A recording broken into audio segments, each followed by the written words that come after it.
আসসালামু আলাইকুম। আজকের রেসিপি হলো ডিজাইন পটল ভাজি রেসিপি। অনেকভাবে পটল ভাজি খেয়েছেন, এভাবে খেয়েছেন কিনা? তো প্রথমে নিয়েছি পটল, ছিলে নিয়েছি। তো এক পাশে এইভাবে কেটে নেবেন। দেখতে পাচ্ছেন আমি ছুরি দিয়ে কাট লাগিয়ে নিয়েছি। এখন অপর পাশেও এইভাবে কাট লাগিয়ে দিবেন। তো দেখতে পাচ্ছেন আমি দুই পাশে কাট লাগিয়ে দিয়েছি। তো কতটা সুন্দর একটা ডিজাইন হয়ে গেল। দেখতে পাচ্ছেন কতটা সুন্দর কাট হয়ে গেল। তারপরে এখানে দেখতে পাচ্ছেন আমি অনেকগুলা এভাবে কেটে নিয়েছি। তারপরে দিয়েছি এখানে হলুদ, মরিচ, তারপর লবণ, ধনিয়া গুঁড়া। তো দিয়ে ভালো করে এই মশলাগুলি দিয়ে ভালো করে এগুলাকে মেখে নেব, যাতে মশলা ভিতরে ভিতরে ঢুকে। তারপরে এটাকে আমি 2-4 মিনিটের জন্য রেখে দেব। তারপরে কড়াইয়ে দিব তেল। তেল দিয়ে দেখতে পাচ্ছেন আমি কড়াইয়ে সবগুলা এইভাবে দিয়ে দিয়েছি।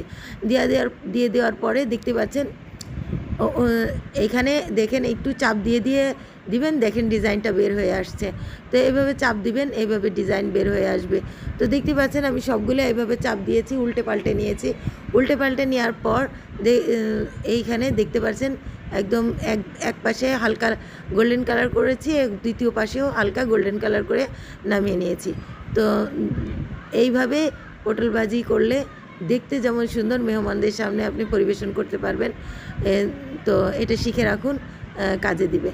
তো তারপরে এই যে মশলাগুলি বেঁচেছিল, এখানে পেঁয়াজ এবং মরিচ দিয়ে এটা মেখে নিয়ে ভালো করে লাল লাল করে ভেজে নিয়েছি। তো কেমন লাগলো আমার এই ডিজাইন পটল ভাজি রেসিপি? লাইক দিবেন, শেয়ার দিবেন, পাশে